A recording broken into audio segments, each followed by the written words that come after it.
Hello, आप सभी को मेरा नमस्कार। हम एनसीईआरटी लेकर के आए हैं। एनसीईआरटी क्लास 9th की पॉलिटी की बात करेंगे।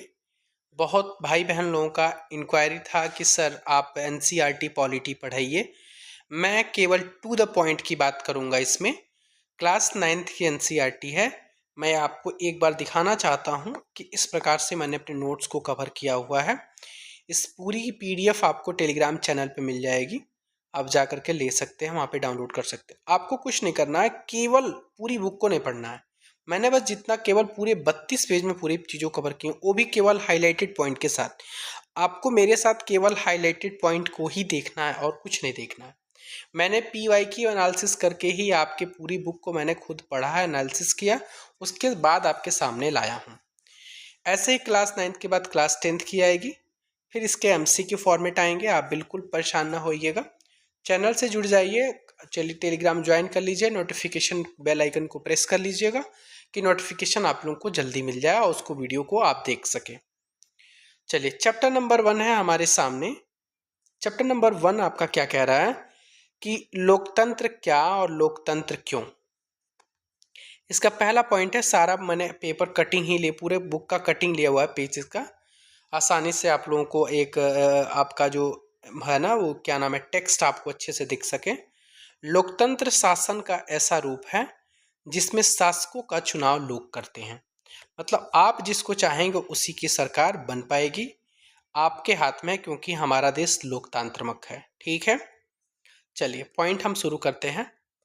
कह रहा है कि लोकतंत्र में अंतिम निर्णय लेने की शक्ति लोगों के द्वारा चुने हुए प्रतिनिधियों के पास ही होनी चाहिए। क्लियर है। एक बात है कि स्वतंत्र और निष्पक्ष चुनावी मुकाबला, इसमें हम चीन की बात करेंगे। कह रहा है कि चीन की संसद को कवांगू रेमनिन दाई वियाओ दाहुई, जिसको हम राष्ट्रीय जन संसद कहते हैं, चीन की संसद के लिए प्रति 5 वर्ष के बाद नियमित रूप से चुनाव होते हैं। इस संसद को देश का राष्ट्रपति नियुक्त करने का अधिकार है। ठीक है। इसमें पूरे चीन के करीब 3000 सदस्य आते हैं। कुछ सदस्यों का चुनाव सेना भी करती है। चुनाव लड़ने से पहले सभी उम्मीदवारों को चीनी कम्युनिस्ट पार्टी से मंजूरी लेनी पड़ती है। ठीक है, मेरी बात समझ में आई। चलिए अगले पॉइंट की तरफ बढ़ते हैं। इसमें केवल इतना ही पॉइंट पढ़ना था आपको। अगले पॉइंट की तरफ हम बढ़ते हैं। अगले पेज से हमको केवल इतना ही पॉइंट मिला हुआ है। क्या है पॉइंट ये कि लोकतंत्र निष्पक्ष और स्वतंत्र चुनावों पर आधारित होना चाहिए। बिल्कुल सत्य है, ताकि सत्ता में बैठे लोगों के लिए जीत और हार के समान अवसर हो।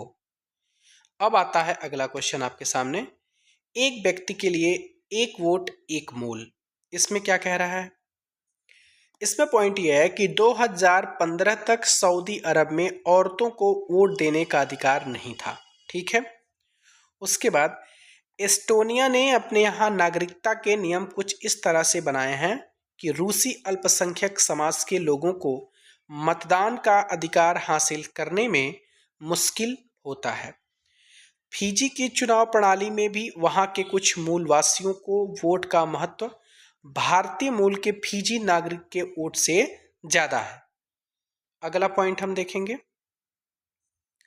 कह रहा है कि लोकतंत्र राजनैतिक समानता के बुनियादी सिद्धांत पर आधारित है। इस प्रकार हम लोकतंत्र की तीसरी विशेषता को जान लेते हैं। वो क्या है तीसरी विशेषता? कि लोकतंत्र में हर वयस्क नागरिक का एक वोट होना चाहिए और हर वोट का एक समान मूल्य होना चाहिए। और ये हमारे भारत में है। या वोट 18 वर्ष से ऊपर जो भी लोग होते हैं वो लोग देते हैं। 18 वर्ष हो गए हैं तो आप भी वोट देने का आपके पास अधिकार है, आप दे सकते हैं। तो 18 वर्ष के ऊपर हो, चाहे वो राष्ट्रपति वोट देते हो, चाहे प्रधानमंत्री वोट देते हो, केवल नॉर्मल जो वोट देने जा रहे हैं उन सबके वोट की वैल्यू सबका समान है और समान होना चाहिए। अब आइए कानून का राज और अधिकारों का अनादर, इसके बारे में क्या है कुछ हम देखते हैं। जिम्बाब्वे को 1980 में अल्पसंख्यक गोरों के शासन से मुक्ति मिलती है। उसके बाद क्या कर रहा है? उसके बाद देश पर जानू पीएफ दल का राज होता है, जिसने देश के स्वतंत्रता संघर्ष की अगुवाई की थी। किसने की थी अगुवाई? जानु पीएफ ने जिम्बाब्वे को स्वतंत्र कराने में इनका अहम योगदान था। इसके नेता रॉबर्ट मुगाबे जो थे और आज़ादी के बाद से ही शासन कर रहे थे। चुनाव नियमित रूप से होते थे और सदा जानु पीएफ दल ही जीतता था, क्योंकि और कोई दल वहां पे बन नहीं पाया था। डोमिनेंट टाइप के ये थे। राष्ट्रपति मुगाबे कम लोकप्रिय नहीं थे, पर चुनाव में गलत तरीके भी अपनाते थे। मतलब ये कह रहा है कि ये लोकप्रिय थे, जनप्रिय लोग थे, लोग इनको मानते थे, लेकिन ये गलतियां भी करते थे और गलत तरीके से अपने वोट का भी अपना चुनाव कराते थे। आज़ादी के बाद से उनकी सरकार ने कई बार संविधान में बदलाव करके राष्ट्रपति के अधिकारों में वृद्धि की थी और उसकी जवाबदेही को भी कम किया था। इन्होंने इस प्रकार का इसमें किया था, हेर फेर किए थे अपने चीज़ों को जीतने के लिए, अपने को शासन में बने रहने के लिए। जिम्बाब्वे का उदाहरण बताता है कि शासकों के लिए बार बार जनादेश पाना लोकतंत्र की एक ज़रूरत है, पर इतना ही मर्यादा नहीं। लोकप्रिय नेता भी अलोकतांत्रिक हो सकते हैं, लोकप्रिय नेता भी तानाशाह हो सकते हैं।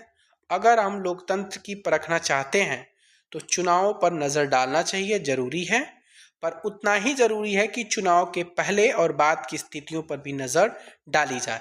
मतलब पहले की चीज़ों को और अंत बाद वाली चीज़ों को जरूर परखना चाहिए कि चुनाव के बाद की स्थिति कैसी है और चुनाव के पहले स्थिति कैसी थी। उसके बाद का पॉइंट हम देखते हैं। अगला पॉइंट है कि एक लोकतांत्रिक सरकार संवैधानिक कानूनों और नागरिक अधिकारों के द्वारा खींची लक्ष्मण रेखाओं के भीतर ही काम करती है। आप लोग सोच रहे होंगे कि मैंने पॉइंट बहुत छोड़े, कोई भी पॉइंट नहीं छोड़े। आप एक बार बुक पढ़िएगा, उसमें आपको कोई भी इंपॉर्टेंट इरेलीवेंट चीज़ें हैं जो आपको केवल आपका बेस मजबूत करती है। और हम एग्जाम देने जा रहे हैं तो उसमें बेस तो छोड़ दीजिए, आपका बेस तो ठीक है, मानते हैं, लेकिन हमको जो एग्जाम में पूछा जा रहा है उसको पढ़ना है। मैं फालतू की चीज़ों को बिल्कुल नहीं पढ़ूंगा, ठीक है ना। जो एग्ज़ाम में आ रहा है आपको जल्दी से करने हैं, और यदि आपको बिल्कुल करना तो आप एक एक पॉइंट को पढ़ सकते हैं, आपका थॉट्स डेवलप होगा। आप यूपीएससी की तैयारी कर रहे हैं तो आपको मेंस राइटिंग, मान लो आंसर राइटिंग करनी, वहाँ पे हेल्प आएगा। लेकिन हम तो एक नॉर्मल एग्ज़ाम दे रहे हैं, वनडे एग्ज़ाम टाइप का है, बीपीएससी TRE 4 या कोई भी एग्ज़ाम। इसमें से बुलेट पॉइंट मैंने निकाल करके आपके सामने रखा है। हमने लोकतंत्र की सरल सी भाषा से बात से शुरू की थी कि लोकतंत्र सरकार का एक ऐसा रूप है जिसमें शासकों का चुनाव लोग करते हैं। हमने तो यहीं से चर्चा शुरू की थी ना, हमने यहीं से बात किया था। इस परिभाषाओं का सारांश तो यही है। उसके बाद देखिए, इनके अनुसार लोकतंत्र शासन का ऐसा रूप है जिसमें लोगों के द्वारा चुने गए शासक ही सारे प्रमुख फैसले लेते हैं। चुनाव लोगों के लिए निष्पक्ष अवसर और इतने विकल्प उपलब्ध कराता है कि चाहे तो मौजूदा शासकों को बदल सकते हैं। यही तो हमारा लोकतंत्र है। यह विकल्प और भी अवसर भी लोगों को समान रूप से उपलब्ध हों, और इस चुनाव से बनी सरकार संविधान तय बुनियादी कानूनों और नागरिक अधिकारों के दायरे को मानते हुए करती है। यानी जो रूल्स रेगुलेशन है उसके रूल रेगुलेशन के अंदर ही तो सब लोग करेंगे। अब ये पॉइंट है आपके सामने, क्या है पॉइंट, कि लोकतंत्र के खिलाफ तर्क, लोकतंत्र के खिलाफ कुछ तर्क दिए गए हैं। जैसे आपके सामने कुछ चर्चाएं हैं, हम देखते हैं इसको। देखिए,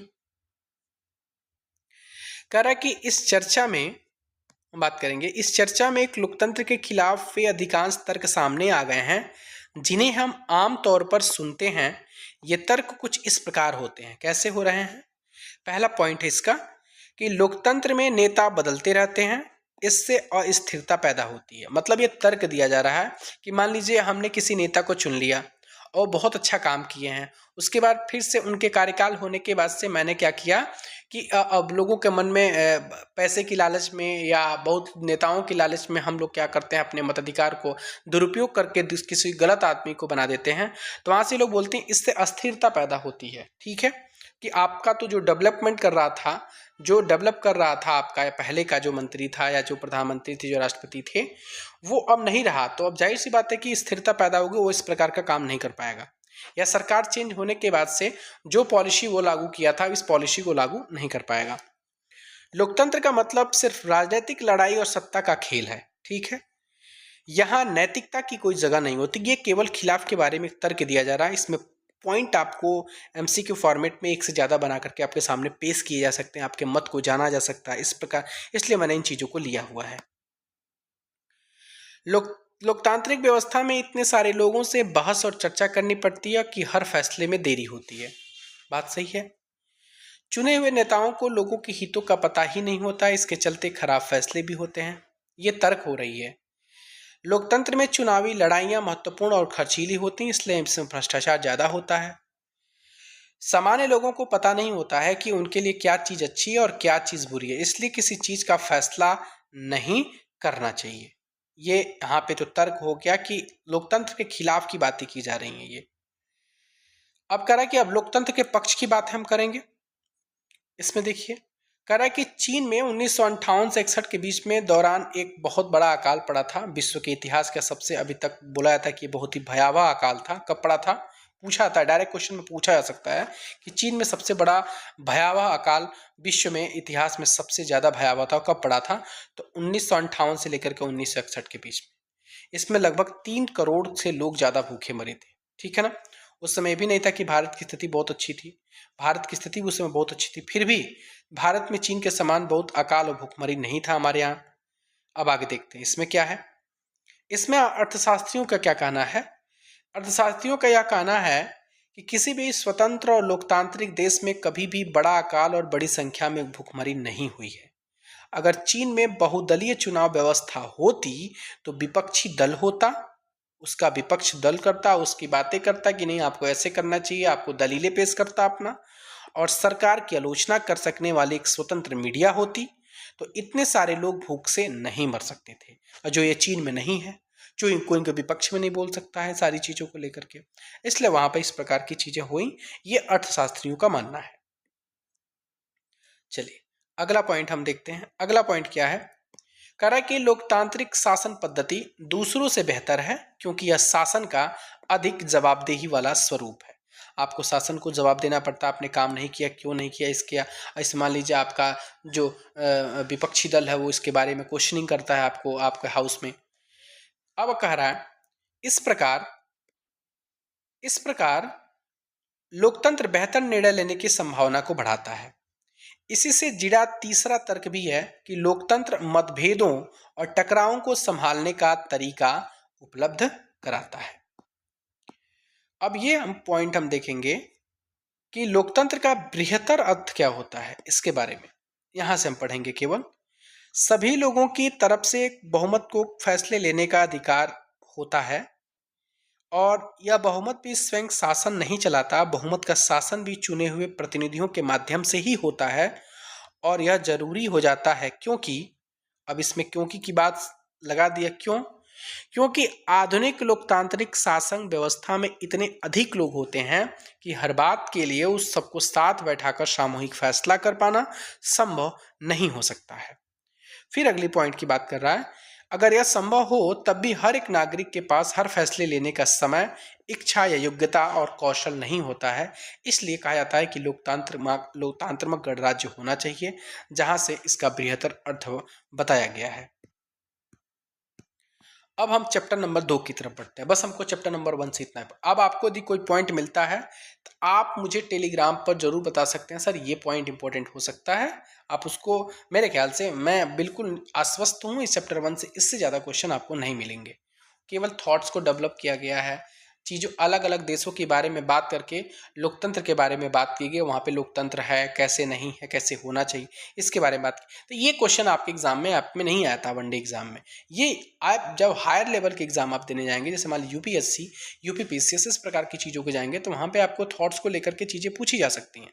लेकिन केवल आपको अपने एग्जाम से मतलब, आपको एग्जाम क्रैक करने से मतलब, केवल टू द बुलेट पॉइंट की बात किया मैंने। तो अब आते हैं हम चैप्टर नंबर 2 की तरफ।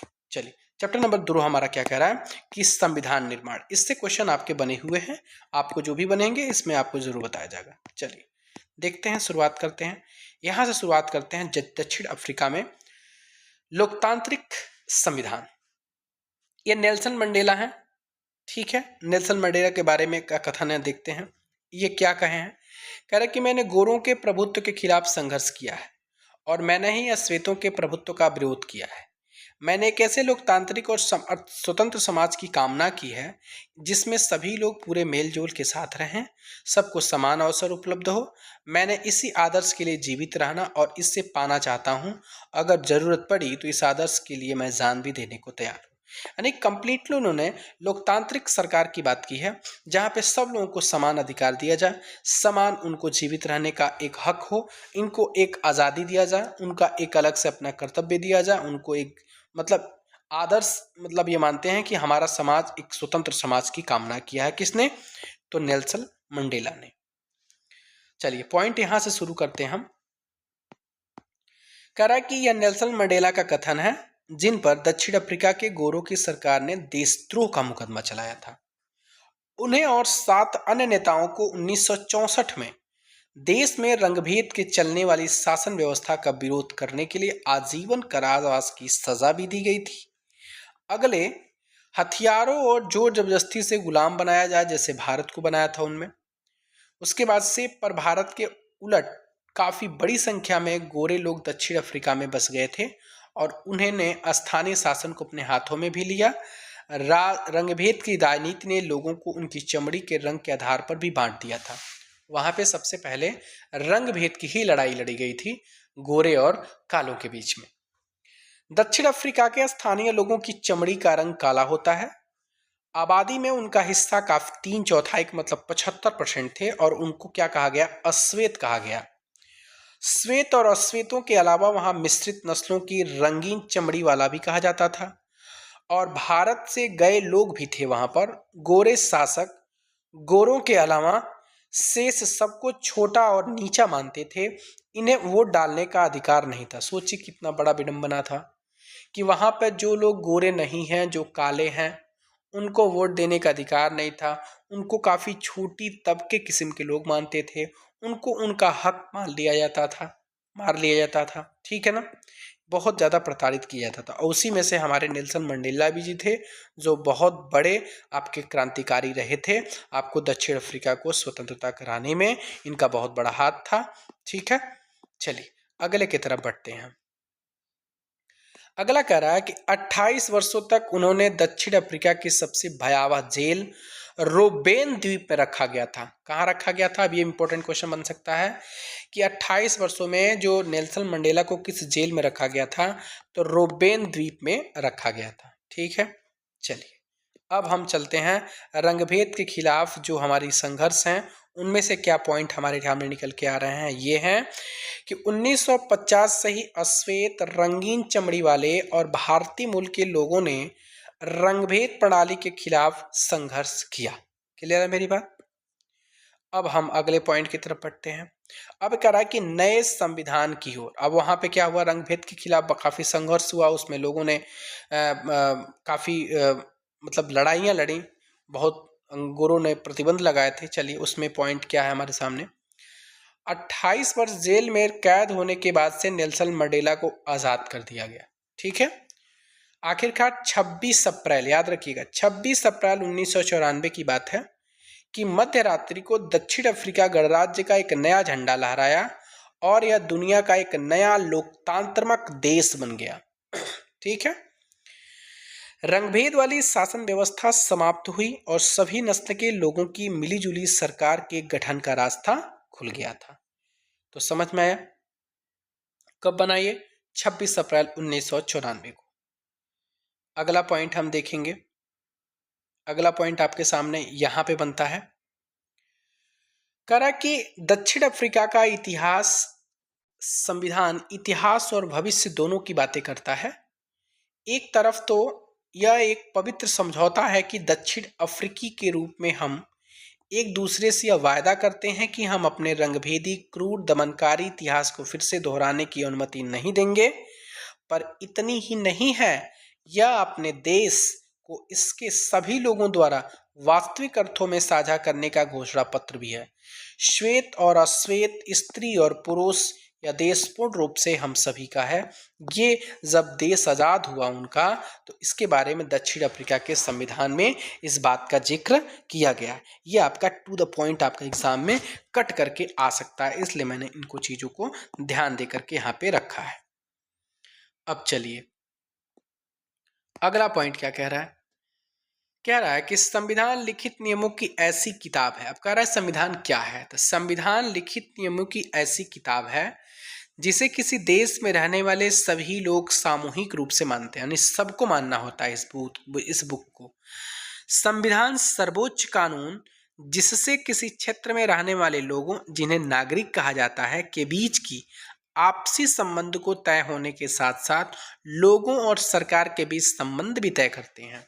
ये बताता है कि आपके और सरकार के बीच में क्या संबंध होने चाहिए, आपको क्या अधिकार दिया गया है, सरकार को क्या अधिकार दिया गया, सारी बातें आपको संविधान में लिखित हैं। संविधान अनेक काम करता है, जिनमें जैसे प्रमुख हैं, जैसे आपका दे दिया है कि पहला क्या है, यह साथ रहे विभिन्न तरह के लोगों के बीच जरूरी भाषा और सहयोग की विकास करे। दूसरा स्पष्ट करता है कि सरकार का गठन कैसे होगा, किस लिए फैसले लेने का अधिकार होगा। तीसरा क्या कह रहा है कि सरकार के अधिकारों की सीमा तय करता है और हमें बताता है कि नागरिकों के पास क्या अधिकार है। और चौथा, यह अच्छे समाज के गठन के लोगों की आकांक्षाओं को भी व्यक्त करता है। पॉइंट यहां पे बनता है, जिन देशों में संविधान है वे सभी लोकतांत्रिक शासन वाले हों या जरूरी नहीं है। मैंने बताया कि जहां पर संविधान है, ऐसा नहीं कि वहां पे हर जगह आपका लोकतांत्रिक सरकार है, नहीं। लेकिन जिन देशों में लोकतांत्रिक शासन है वहां संविधान का होना जरूरी है, क्योंकि वो संविधान ऐसी किताब है जहां पे लोगों के अधिकारों की सुरक्षा की बात उसमें लिखी गई है। आपको किस प्रकार का अधिकार मिलेगा, आपको आपका कर्तव्य क्या है, सरकार का दायित्व आपके प्रति क्या है, आपका दायित्व क्या है, ये सारी चीजें हैं। तो जहां पे संविधान होगा वहां पर लोकतांत्रिक गणराज्य होने का कोई ये जरूरी बात नहीं है, लेकिन जहां पर लोकतांत्रिक शासन है वहां पे संविधान जरूर होना चाहिए। जैसे ब्रिटेन के खिलाफ आजादी की लड़ाई के बाद से अमेरिकी लोगों ने अपने लिए संविधान का निर्माण किया। फ्रांसीसी क्रांति के बाद फ्रांसीसी लोगों ने एक लोकतांत्रिक संविधान को मान्यता दी। इसके बाद से यह चलन हो गया कि हर लोकतांत्रिक शासन व्यवस्था में एक लिखित संविधान हो। ठीक है, और आपको पता होना चाहिए विश्व का सबसे पहला लिखित संविधान अमेरिका का है। ठीक है, और विश्व का सबसे बड़ा संविधान हमारा भारत का है। ठीक है, अब कह रहा है कि संविधान, भारतीय संविधान का निर्माण, भारतीय संविधान का निर्माण, इसके बारे में देखिए, इनके बारे में पढ़ लेते हैं पहले कि वल्लभ भाई पटेल जी हैं जिनका जन्म गुजरात में हुआ था। और इसको थोड़ा सा मैं बुलेट कर रहा हूँ, बड़ा कर रहा हूँ, ध्यान दीजिए पहले, उसके बाद मैं देखता हूँ और पॉइंट को। अंतरिम सरकार में गृह मंत्री, सूचना और प्रसारण मंत्री भी रहे हैं, वकील रहे थे और बारदोली सत्याग्रह आंदोलन इन्हीं के नेतृत्व में चला था। भारतीय रियासतों के विलय में इन्होंने बहुत बड़ी भूमिका निभाई थी और बाद में ये भारत के उप प्रधानमंत्री भी बने थे। समझ में आया? इसी के साथ साथ इनके बारे में भी, सरोजिनी नायडू के बारे में भी देखते हैं। इनका जन्म आंध्र प्रदेश में होता है। कवित्री थी, लेखिका थी, राजनीतिक कार्यकर्ता थी, कांग्रेस की अग्रणी महिला नेता थी। और उसके बाद में इनको क्या बनाया गया, उत्तर प्रदेश की राज्यपाल बनाई गई थी। और ये भी बता दें, कांग्रेस की आपको पहली ये क्या थी, तो अध्यक्ष थी भारतीय, पहली भारतीय महिला अध्यक्ष थी सरोजिनी नायडू। ठीक है ना, 1925 में बनी थी, ये याद होना चाहिए आप लोग को। चलिए थोड़ा सा इसमें देखते हैं, मेरे ख्याल से कोई पॉइंट नहीं है तभी मैंने इसमें पॉइंट नहीं किया हुआ है। ठीक है, इसमें कुछ है नहीं ऐसा, पॉइंट देख लेते हैं। वैसे कह रहा है कि दक्षिण अफ्रीका की ही तरह भारत का संविधान भी बहुत कठिन परिस्थितियों के बीच बना। भारत जैसे विशाल और विविधता हमारे देश के लिए संविधान बनाना आसान काम नहीं था। भारत के लोग गुलाम की हैसियत से निकलकर नागरिक की हैसियत पाने जा रहे थे। देश ने धर्म के आधार पर हुए बंटवारे को विभीषिका झेली थी और भारत और पाकिस्तान के लोगों के लिए बंटवारा भारी बर्बादी और दहलाने वाला अनुभव था। इसमें कोई ऐसा इंपॉर्टेंट पॉइंट नहीं है जो आपके एग्जाम में आएगा। ठीक है, चलिए अगला हम देखते हैं। यहां से इसको देखिएगा, केवल एग्जाम ओरिएंटेड पढ़ना है हमको। 1928 में मोतीलाल नेहरू और कांग्रेस के 8 अन्य नेताओं ने भारत का एक संविधान लिखा था। ठीक है, बात समझिए क्या बोला। 1928 में मोतीलाल नेहरू और कांग्रेस के 8 अन्य नेताओं ने भारत का एक संविधान लिखा था। 1931 में कराची में हुए भारतीय राष्ट्रीय कांग्रेस के अधिवेशन में एक प्रस्ताव में यह रूपरेखा रखी गई थी ये आज़ाद भारत का संविधान कैसा होगा, यानी आज़ाद भारत का संविधान कैसा होगा, इसकी प्रारूप किस अधिवेशन में रखा गया था, तो कराची के अधिवेशन में रखा गया था।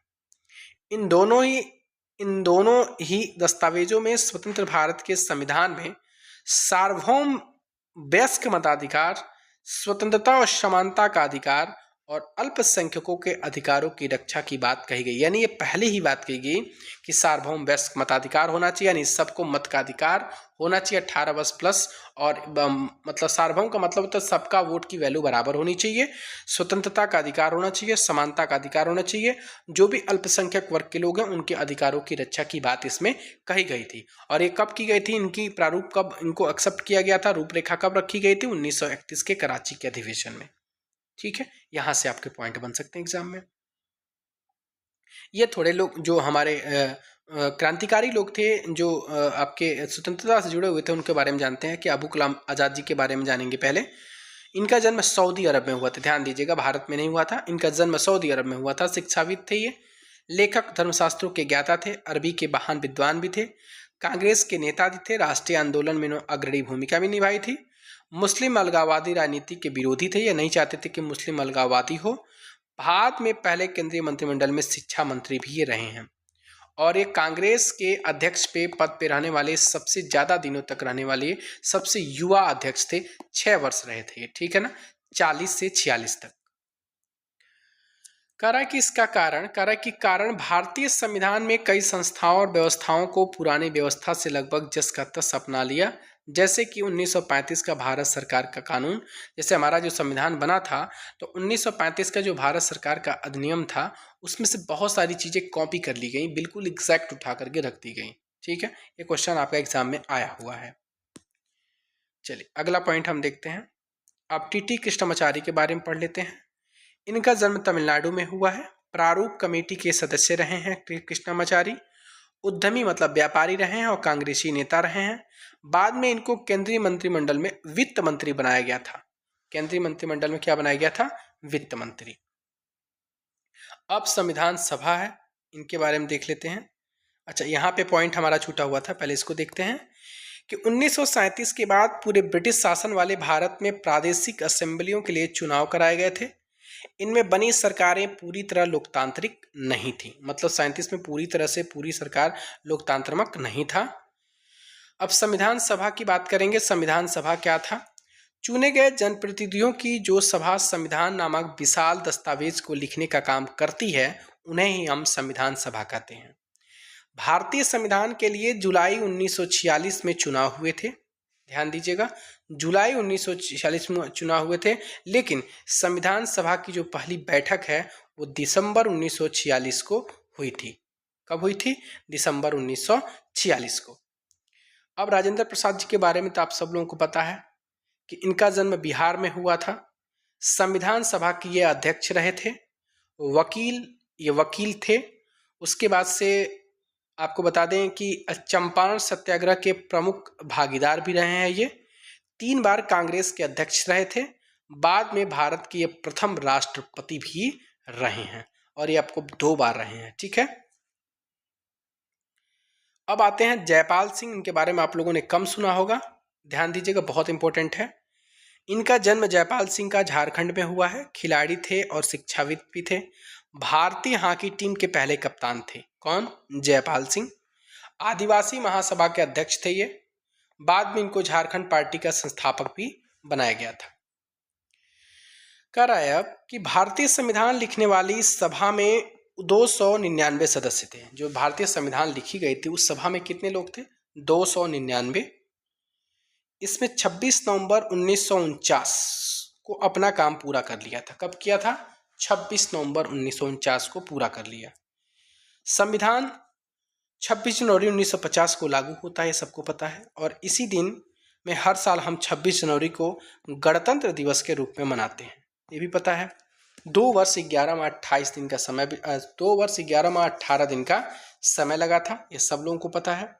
चलिए अब थोड़ा सा हम इधर भी पॉइंट हम देख लेते हैं। कह रहा है कि सभा में कई ऐसे सदस्य थे जो कांग्रेस की विचारों से सहमत नहीं थे। सामाजिक रूप से इस सभा में सभी समूह, जाति, वर्ग, धर्म और पेशों के लोग थे। अगर संविधान सभा का गठन सार्वभौम वयस्क मताधिकार के जरिए हुआ होता तब भी इसका स्वरूप काफी कुछ इसी तरह का होता। ये पहले से इसके बारे में जिक्र किया गया था, इसमें बहुत बड़ी वाली बात नहीं है। चलिए थोड़ा एच.सी. मुखर्जी के बारे में पढ़ते हैं। ये कौन थे? देखिए, एच.सी. मुखर्जी का जन्म बंगाल में होता है। संविधान सभा के ये क्या थे? उपाध्यक्ष थे। एच.सी. मुखर्जी प्रसिद्ध लेखक हैं, शिक्षाविद हैं, कांग्रेस के नेता रहे हैं, ऑल इंडिया क्रिश्चियन काउंसिल और बंगाल विधानसभा के सदस्य रहे हैं। बाद में इनको बंगाल का राज्यपाल बनाया गया था। चलिए अगला पॉइंट हम देखेंगे जी दुर्गाबाई देशमुख के बारे में। इनका जन्म आंध्र प्रदेश में होता है। वकील और महिला मुक्ति कार्यकर्ता थी ये। आंध्र प्रदेश महिला सभा की संस्थापक रही हैं। कांग्रेस की सक्रिय नेता भी रही हैं। बाद में केंद्रीय समाज कल्याण बोर्ड के संस्थापक अध्यक्ष भी जी दुर्गा देशमुख रही हैं। देखिए, आपको एक बार देखने से नहीं होगा, आप इसको बार बार देखना पड़ेगा। आपको वीडियो देखिए, नोट्स को निकालिए, पढ़िए। आप वीडियो को एक नहीं 2 बार 3 बार समझिए, चीज़ों को समझिए। सुन के चीज़ें बहुत याद होती है, मैं बार बार आप लोगों को बोलता हूँ। और जो भी भाई बहन प्लीज़ चैनल पे नया है, चैनल को सब्सक्राइब कर लें और बेल आइकन को प्रेस ज़रूर कर लेंगे। और एक सपोर्ट यार, प्लीज़ शेयर ज़रूर कर दें इस चैनल को। और लिंक है आपका डिस्क्रिप्शन में, जाकर के ज्वाइन कीजिए टेलीग्राम को। वहाँ पे ग्रुप ज्वाइन करिए। फ्री आपका रोज़ आपका क्विज होता है, वहाँ पे आप क्विज का फ़ायदा उठाइए। ठीक है। कह रहा कि फिर प्रारूप कमेटी के जो प्रमुख जो थे डॉक्टर B.R. अम्बेडकर ने चर्चा के लिए एक प्रारूप समिति बनाया था। संविधान के प्रारूप की प्रत्येक धारा पर कई दौर में चर्चाएं भी हुई थीं। 2000 से ज़्यादा संशोधन पर विचार भी हुआ था। सोच लीजिए, उसी समय 2000 संशोधन पर विचार हुआ था। 3 वर्षों में कुल लगभग 114 दिन की गंभीर चर्चा हुई। कितनी? 3 वर्षों में 114 दिनों की गंभीर चर्चा भी हुई। सभा में पेश हर प्रस्ताव, हर शब्द और वहां की गई हर बात को रिकॉर्ड किया गया और संभाला गया, और इन्हें कॉन्स्टिट्यूट असेंबली डिबेट के नाम से 12 मोटे मोटे खंडों में इसको प्रकाशित किया गया है। ठीक है। अगला पॉइंट, केवल बुलेट पॉइंट को आपको मैं फिर बता रहा हूँ, फिर केवल बुलेट पॉइंट का आपको ध्यान देना है। चलिए इनके बारे में पढ़ते हैं। बलदेव सिंह कौन थे? ये सुने भी होंगे आप लोग, रक्षा मंत्री हमारे पहले रहे हैं। ये मंत्रिमंडल में सबसे इंपॉर्टेंट पॉइंट यही है। जन्म इनका हरियाणा में है। सफल उद्यमी रहे हैं। पंजाब विधानसभा से पंथक अकाल पार्टी के नेता रहे हैं। संविधान सभा में कांग्रेस के द्वारा मनोनीत हुए थे और इनको केंद्रीय मंत्रिमंडल में रक्षा मंत्री पद पे इनको आए थे ये। अब कह रहा है कि जो आपका भारतीय संविधान के बुनियादी जो मूल्य हैं उनको देखते हैं। कह रहा है कि 1931 में अपनी पत्रिका यंग इंडिया किनका है? तो महात्मा गांधी का है। तो महात्मा गांधी जो थे, आपको पता होना चाहिए, महात्मा गांधी कभी भी ये संविधान सभा के सदस्य नहीं हुए थे, पर संविधान सभा के अनेक सदस्यों के विचार के ये अनुयायी थे। जो लोग यहाँ पे जुड़े थे उनके अनुयायी थे, लेकिन कभी भी ये संविधान सभा के सदस्य नहीं हुए थे। ठीक है। महात्मा गांधी जी, उन्होंने यंग इंडिया में उन्होंने संविधान से अपनी अपेक्षा के बारे में लिखा था। ये क्या लिखा है जरा इनको आप पढ़ते हैं, क्योंकि हर एक बात महात्मा गांधी की आपको बीपीएससी के किसी भी एग्जाम में कोट कर दिया जाता है या पूछा जाता है। मैं भारत के लिए एक ऐसा संविधान चाहता हूं जो उसे गुलामी और अधीनता से मुक्त करे। मैं ऐसे भारत के लिए प्रयास करूंगा जिसे सबसे गरीब व्यक्ति भी अपना माने और उसे लगे कि देश को बनाने की उसकी भी भागीदारी है। मतलब चाहते थे कि सब लोग लड़े हमारे भारत को आज़ाद कराने में। ऐसा भारत जिसमें लोगों का उच्च वर्ग और निम्न वर्ग न रहे, कोई वर्ग नहीं रहना चाहिए। ऐसा भारत जिसमें सभी समुदाय के लोग पूरे मेल जोल से रहें। ऐसे भारत में छुआछूत या शराब और नशीली चीज़ों के लिए कोई जगह नहीं होनी चाहिए। औरतों को भी मर्दों के जैसा अधिकार मिलना चाहिए। मैं इससे कम पर संतुष्ट नहीं होऊंगा। इन्होंने अपनी यंग इंडिया पत्रिका में संविधान से अपनी अपेक्षा के बारे में इसको लिखा था। अब ये कौन थे? कन्हैयालाल मणिकलाल मुंशी। तो पहली बात, ये केंद्रीय मंत्रिमंडल में मंत्री रहे हैं, स्वतंत्र पार्टी के संस्थापक रहे हैं, जन्म इनका गुजरात में हुआ है, वकील और इतिहासकार भाषाविद भी रहे हैं। ठीक है ना। गांधीवादी विचारधारा से काफ़ी प्रेरित थे। अगला पॉइंट है स्वामी प्रसाद मुखर्जी, बहुत इंपॉर्टेंट है। पश्चिम बंगाल में इनका जन्म होता है। अंतरिक्ष सरकार में इनको उद्योग और आपूर्ति मंत्री का पद दिया गया था। वकील थे, हिंदू महासभा में काफ़ी सक्रिय थे ये। भारतीय जनसंघ के संस्थापक रहे हैं। भारतीय जनसंघ के, ध्यान दीजिएगा, श्यामा प्रसाद मुखर्जी। क्लियर है? अगला पॉइंट हम देखते हैं। अगले पॉइंट की तरफ बढ़ते हैं। अच्छा, इसको देखिए, पॉइंट क्या है। भेदभाव और गैर बराबरी मुक्त भारत का सपना डॉक्टर अंबेडकर के मन में भी था। वे चाहते थे कि कोई भेदभाव ना हो, कोई गैर बराबरी, मतलब सबको बराबरी का मुक्त भारत में सबको दिया जाए। जिन्होंने संविधान निर्माण में बहुत महत्वपूर्ण भूमिका निभाई। असमानता को कैसे दूर किया जाए उनके भी विचार में थे, स्पष्ट रूप से सब दूसरे से अलग थे। लेकिन ये उन्होंने अक्सर गांधी और उनके नज़रिए की हमेशा उन्होंने कटु आलोचना भी किया है। चलिए इनके बारे में देखते हैं क्या है। कह रहा है कि सबसे बड़ी बात कि अंबेडकर जी का जो जन्म है ना, भीमराव अंबेडकर जी का जन्म मध्य प्रदेश में हुआ था। प्रारूप कमेटी के अध्यक्ष थे, सामाजिक क्रांतिकारी चिंतक थे, जातिगत बंटवारे और भेदभाव के खिलाफ अग्रणी थे ये। बाद में इनको स्वतंत्र भारत की पहली सरकार में कानून मंत्री बनाया गया था और रिपब्लिकन पार्टी ऑफ इंडिया के संस्थापक थे। रिपब्लिकन पार्टी ऑफ इंडिया के ये संस्थापक थे। उम्मीद करते हैं आप लोगों को समझ में आ रहा है। पंडित जवाहरलाल नेहरू को तो कोई पूछना ही नहीं, इनके बारे में सब जानते हैं। उत्तर प्रदेश में इनका जन्म होता है। अंतरिम सरकार में प्रधानमंत्री हैं। पक्की वकील थे, व कांग्रेस नेता थे। समाजवाद, लोकतंत्र के साम्राज्यवाद के विरोध के पक्षधर थे ये। बाद में इनको भारत का प्रथम प्रधानमंत्री बनाया गया था।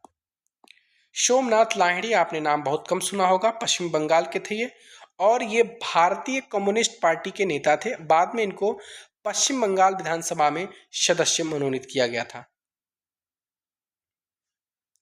अब ये है, कह रहा है कि आइए आखिर में आइए हम 15 अगस्त 1947 की मध्यरात्रि में संविधान सभा में दिए गए जवाहरलाल नेहरू के प्रसिद्ध भाषण को पढ़ें। तो ये आपको मैं पीडीएफ प्रोवाइड कर दे रहा हूँ। पीडीएफ में आप इसको ज़रूर पढ़िएगा। ये वाला पॉइंट और ये वाला पॉइंट आपको पढ़ना है, खुद से केवल पढ़ लेना है, ठीक है। चलिए अब हम चलते हैं अगले पॉइंट की तरफ। अगला पॉइंट हमारा क्या है, संविधान का दर्शन। संविधान के दर्शन में यहाँ से पढ़ते हैं, जिन मूल्यों ने स्वतंत्रता संग्राम की प्रेरणा दी और उन्हें दिशा निर्देश दिए, जो इस क्रम में जांच और परख लिए, वे ही भारतीय लोकतंत्र का आधार बने। भारतीय संविधान की प्रस्तावना में इन्हें शामिल किया गया। भारतीय संविधान की सारी धाराएं इन्हीं के अनुरूप बनी। अब यहाँ से मोस्ट इंपॉर्टेंट पॉइंट क्या है, संविधान की शुरुआत बुनियादी मूल्यों की छोटी सी उद्देशिका के साथ होती है। किसके साथ होती है? उद्देशिका के साथ होती है। इसे संविधान की प्रस्तावना या उद्देशिका कहते हैं। अमेरिका संविधान की प्रस्तावना से प्रेरणा लेकर समकालीन दुनिया के अधिकांश देश अपने संविधान की शुरुआत प्रस्तावना से, यानी प्रस्तावना की जो शुरुआत है अमेरिका के संविधान से लिया गया है, ठीक है। सोर्सेज आपको जरूर पढ़ना है एग्जाम के लिए कि कौन से सोर्सेज कहां से लिए गए हैं। कह रहा है कि संयुक्त राज्य के जो हम सभी भारत के लोग हैं, जो कह रहा है कि अधिक अच्छा संघ बनाने, न्याय की स्थापना करने, घरेलू शांति बनाने, साझा सुरक्षा व्यवस्था बनाने, जन कल्याण को बढ़ावा देने और अपनी समृद्धि में स्वतंत्रता का लाभ देने के लिए संयुक्त राज्य अमेरिका ने इस संविधान को स्थापित करते हैं और इसका अभिषेक करते हैं, ठीक है। अगला पॉइंट हम देखते हैं। अगला बुलेट पॉइंट क्या मिलता है, इसमें यह मिलता है कि संविधान की प्रस्तावना लोकतंत्र पर एक खूबसूरत कविता सी लगती है। इसमें वह दर्शन शामिल है जिसमें पूरे संविधान का निर्माण हुआ है। यह दर्शन सरकार के किसी भी कानून और फैसले के मूल्यांकन और परीक्षण का मानक तय करता है। इसके सहारे परखा जा सकता है कि कौन कानून, कौन फैसला अच्छा या बुरा है। ये किससे पता चलता है? ये आपकी प्रस्तावना से पता चलता है। इसमें भारतीय संविधान की आत्मा बसती है। ये एग्जाम में पूछा जाता है कि भारतीय संविधान का कौन सा ऐसा भाग है, कौन सी ऐसी पार्ट है, क्या उसमें चीज़ है कि जहाँ पे भारतीय संविधान की आत्मा बसती है। तो वो आत्मा बसती है आपके प्रस्तावना में। किसमें बसती है? प्रस्तावना में। डायरेक्ट क्वेश्चन आ जाएगा। अब हम आते हैं भारतीय संविधान का जो उद्देशिका है, इसको पूरा पढ़ते हैं हम एक बार। आप लोगों के देखिए उद्देशिका जैसे आपको पढ़ता है, इसमें क्वेश्चन आता है, इसको पढ़िएगा। एक सेकेंड, मैं इसको मैं बड़ा कर रहा हूँ। देखिए, भारतीय संविधान का उद्देशिका। हम भारत के लोग भारत को एक संपूर्ण प्रभुत्व संपन्न समाजवादी पंथ निरपेक्ष लोकतंत्रात्मक गणराज्य, किस प्रकार का? प्रभुत्व संपन्न समाजवादी पंथ निरपेक्ष और लोकतंत्रात्मक गणराज्य बनाने के लिए तथा उसके समस्त नागरिकों को सामाजिक, आर्थिक और राजनीतिक न्याय, कितने न्याय की बात की गई है? सामाजिक, आर्थिक और राजनीतिक न्याय, विचार, अभिव्यक्ति, विश्वास, धर्म और उपासना की स्वतंत्रता। स्वतंत्रता कितनी दी गई है? विचार, अभिव्यक्ति, विश्वास, धर्म और उपासना, मतलब कुल 5 प्रकार की। न्याय 3 प्रकार की बात है, स्वतंत्रता 5 प्रकार की बात की गई है। और प्रतिष्ठा और अवसर की समता, कितनी प्रकार की समता? तो प्रतिष्ठा और अवसर 2 प्रकार की प्राप्त कराने के लिए या उन सब में व्यक्ति की गरिमा और राष्ट्र की एकता और अखंडता सुनिश्चित करने वाली बंधुता बढ़ाने के लिए दृढ़ संकल्प होकर अपनी इस संविधान सभा में आज तारीख 26 नवंबर 1949 मिति मार्गशीर्ष शुक्ल सप्तमी संवत 2006 विक्रम को एतदत्त द्वारा संविधान को अंगीकृत, अधिनियमित और आत्मार्पित करते हैं। ये आपका उद्देशिका है। आपको उद्देशिका जरूर याद होना चाहिए। हर एक पॉलिटी, जो भी पॉलिटिकल साइंस जिनका स्पेशल सब्जेक्ट हो, जैसे मान लीजिए पीजीटी के अभ्यर्थी हैं या 6 to 8 आपका 9-10 वाले पीजीटी के अभ्यर्थी हैं, जहाँ पे इनका 40 क्वेश्चन में आपके आ रहे हैं पॉलिटी, उनको संविधान का उद्देश्य, भारत का संविधान के उद्देशिका से क्वेश्चन आते हैं डायरेक्ट। जैसे कितने प्रकार की स्वतंत्रता की बात की गई है? 5। विचार, अभिव्यक्ति, विश्वास, धर्म, उपासना। कितने प्रकार के न्याय की बात की गई है? सामाजिक, आर्थिक और राजनीतिक न्याय की बात की गई। इस प्रकार की चीजों को आप लोग को ध्यान में रखना चाहिए। ठीक है, अब अलग अलग पॉइंट, जैसे मान लीजिए प्रभुत्व संपन्न। प्रभुत्व संपन्न का मतलब होता है कि लोगों को अपने से जुड़े हर मामले में फैसला करने का सर्वोच्च अधिकार है। कोई भी बाहरी शक्ति भारत की सरकार को आदेश नहीं दे सकता है, ये कहा गया। ये प्रभुत्व संपन्न है, ये अपना खुद का निर्णय लेने में सक्षम है। पंथ निरपेक्ष का मतलब क्या है? कि इसमें कोई सभी धर्मों को मानने की बात की गई है। कोई भी नागरिकों को किसी भी धर्म को मनाने की पूरी स्वतंत्रता है, लेकिन कोई धर्म आधिकारिक नहीं है। सरकार सभी धार्मिक मान्यताओं को, आचरणों को समान सम्मान देती है। आप कोई भी धर्म मान सकते हैं, सरकार का कोई हस्तक्षेप आपकी तरफ से नहीं होगा। गणराज्य की बात की गई है कि भारत का शासन प्रमुख लोगों के द्वारा चुना गया है, व्यक्ति का होगा, न कि किसी वंश या, मतलब कोई खानदान नहीं होना चाहिए, किसी वंश का नहीं होना चाहिए, लोगों के द्वारा चुनी गई प्रतिनिधि होने चाहिए। ठीक है, ये है। क्षमता का मतलब किया गया, क्षमता का मतलब होता है कि सबको समान, यानी सबको समान रूप से व्यवहार में देखा जाएगा। सामाजिक असमानता बिल्कुल समाप्त करना है। सरकार हर एक नागरिक को समान अवसर उपलब्ध कराने की व्यवस्था करेगी। बंधुता का मतलब आपको पता है, भाईचारा होता है। इसमें ऐसा आचरण करना है कि हम एक परिवार के सदस्य हों। कोई भी नागरिक किसी भी दूसरे नागरिक को अपने से कम न माने, मतलब आप ही भारत के नागरिक हैं, जो हक आपको मिलेगा वही हक सबको मिलेगा। स्वतंत्रता की बात का मतलब कि नागरिक कैसे सोचें, इस तरह अपने विचारों को भी अभिव्यक्त करने की आपको आज़ादी है। आप अपने विचारों को किस तरह से अमल कर रहे हैं, किस प्रकार से अनुचित वहाँ पे पाबंदी लगा रहे हैं, ये आप पे स्वतंत्र है। न्याय का मतलब होता है नागरिकों के साथ उनकी जाति, धर्म और लिंग के आधार पर कोई भेदभाव नहीं किया जा सकता है, ये न्याय कहता है। न ही ये लिंग के आधार पर कि ये औरत है या महिला है, इनको दूसरा हक मिल, इनको क्या होना चाहिए, इनको हमारे से नीचे होना चाहिए, नहीं, ये सब लोग बराबर हैं। अगला पॉइंट, लोकतांत्रिक का मतलब होता है कि सरकार एक ऐसा स्वरूप है जिसमें समान राजनीतिक अधिकार प्राप्त होते हैं। लोग अपने शासन का चुनाव करते हैं, जवाबदेह बनाते हैं और सरकार कुछ बुनियादी नियमों के अनुरूप चलती है। मतलब आप जिसको चाहेंगे अपने अनुसार लोगों का मत दे करके आप प्रतिनिधि चुन सकते हैं। समाजवादी का मतलब क्या होता है? समाजवादी का मतलब होता है समाज में संपदा सामूहिक रूप से पैदा होती है और समाज में उनका बंटवारा समानता के साथ होना भी चाहिए। सरकार को जमीन और युग धंधों की हकदारी से जुड़े कायदे और कानून इस तरह बनाने चाहिए कि सामाजिक आर्थिक असमानताएं कम हो, सबको एक प्रकार से न्याय मिले, सबको एक प्रकार से अधिकार मिले। ठीक है, इस प्रकार से बात की गई है। तो हमने आपको उद्देशिका पूरा समझाया। अब इसको थोड़ा देखिएगा, ये बहुत इंपॉर्टेंट पॉइंट है। कह रहा है कि समाजवादी और पंथ निरपेक्ष शब्दों को 42वें संविधान संशोधन के तहत 1976 में संविधान की उद्देशिका में जोड़ा गया। एंड जो समाजवादी और पंथ निरपेक्ष जो दो शब्द हैं ना, वो 1976 में जोड़े गए हैं उद्देशिका में। और किस संविधान संशोधन के द्वारा?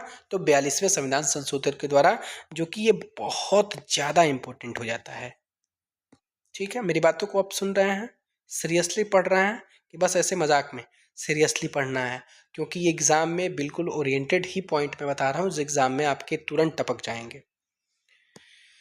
चलिए, अब ये रंगभेद का मतलब क्या होता है कि दक्षिण अफ्रीका की जो सरकार 1948 और 1989 के बीच काले लोगों के साथ नस्ली अलगाव और खराब व्यवहार वाली शासन व्यवस्था थी, उनको रंगभेद में जाना गया है। धारा का मतलब होता है कोई दस्तावेज या खास हिस्सा जो अनुच्छेद हो। संविधान का मतलब होता है देश का सर्वोच्च इसमें कानून होता है, इसमें किसी भी देश की राजनीति और समाज को चलाने के लिए मौलिक कानून होते हैं। संविधान संशोधन का मतलब होता है कि विधायी संस्था के द्वारा देश के संविधान में किया जाने वाला जो समय समय पर बदलाव होते हैं वो। संविधान सभा का मतलब क्या था कि जनप्रतिनिधियों की वह सभा जो संविधान सभा को लिखने के लिए काम आई थी। प्रारूप का मतलब होता है किसी भी कानून दस्तावेज का प्रारंभिक उसका रूप क्या है। दर्शन का मतलब होता है किसी की सोच या काम को दिशा देने वाली उसकी बुनियादी विचार क्या है। प्रस्तावना ये संविधान का पहला कथन है और यहीं से आपके संविधान की शुरुआत होती है, जिसमें कोई भी देश अपने संविधान के बुनियादी मूल्यों और अवधारणाओं को स्पष्ट रूप से ढंग से कहता है। और प्रस्तावना को ही आत्मा कहा गया कि ये एक इसको आत्मा के संदर्भ में बात की गई है। देशद्रोह आपकी देश की सरकार को उखाड़ फेंकने की कोशिश करने वाला जो अपराध होगा